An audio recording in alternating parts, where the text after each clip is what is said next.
Hello friends, আপনারা সবাই কেমন আছেন? আশা করি আপনারা সবাই ভালো আছেন। আমিও ভালো আছি। আজকে আমি বানাবো শাপলা ভাজা। তার জন্য আমি এখানে শাপলাগুলোকে কেটে ধুয়ে নিয়েছি। এরপর আমি শাপলাগুলোকে অল্প একটু লবণ দিয়ে সেদ্ধ করে নেব। এই যে এখানে আমি শাপলাগুলোকে সেদ্ধ করে নিয়েছি, আর নিয়েছি রসুন কুচি করে নিয়েছি, কাঁচা লঙ্কা চেরা, নুন, হলুদ, সর্ষের তেল, পেঁয়াজ আর ফোড়নের জন্য কালো জিরে। তো গ্যাসের মধ্যে আমি কড়াইটা বসিয়ে দেব।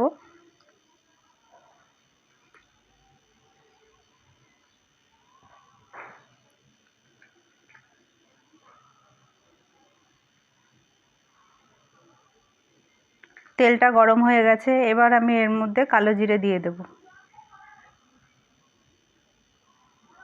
কালো জিরে দেওয়া হয়ে গেছে, এবার আমি এর মধ্যে রসুন কুচোনো আর কাঁচা লঙ্কা চেরাগুলো দিয়ে দেব। দিয়ে রসুনটাকে একটু লাল লাল করে ভেজে নেব, যাতে কাঁচা রসুনের গন্ধটা চলে যায়।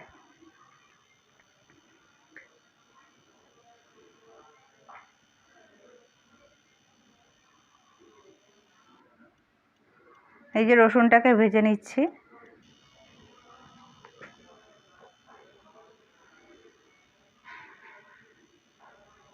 রসুনগুলো ভাজা হয়ে গেছে, এবার আমি এর মধ্যে কুচনো পেঁয়াজগুলো দিয়ে দেব।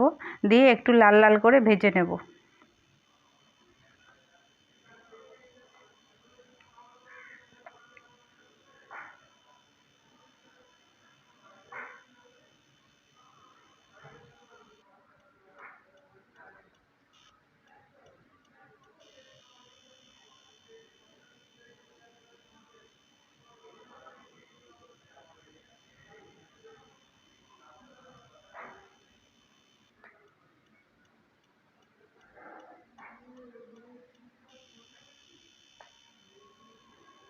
পেঁয়াজগুলো বেশ লাল লাল করে ভাজা হয়ে এসেছে।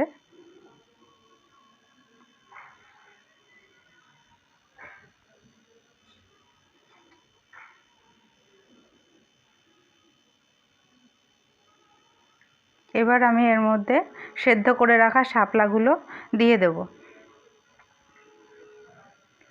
দিয়ে এই শাপলাটাকে খুব ভালোভাবে ভাজতে হবে, যতক্ষণ পর্যন্ত এর জলগুলো না শুকিয়ে যায়। আর এর মধ্যে টেস্টের জন্য দেব সামান্য পরিমাণে নুন আর হলুদ।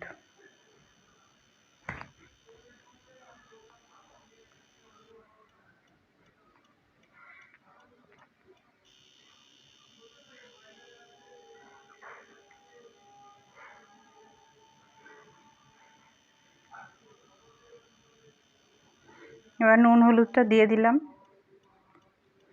এবার খুব ভালো করে নাড়াচাড়া করে গ্যাসটা কমিয়ে দিয়ে একটু ঢেকে দেব। ঢাকনা খুলে চলে এসেছি। এবার এর মধ্যে টেস্টের জন্য দিয়ে দেব চিনি। দিয়ে একটু নাড়াচাড়া করে নামিয়ে নিলেই তৈরি হয়ে যাবে শাপলা ভাজা। গরম ভাতে অসাধারণ লাগে। আপনারা একবার বানিয়ে দেখবেন। আর যদি ভিডিওটি ভালো লাগে তাহলে একটা লাইক দিয়ে দেবেন। আজকের মতন ভিডিওটা এখানেই শেষ করলাম।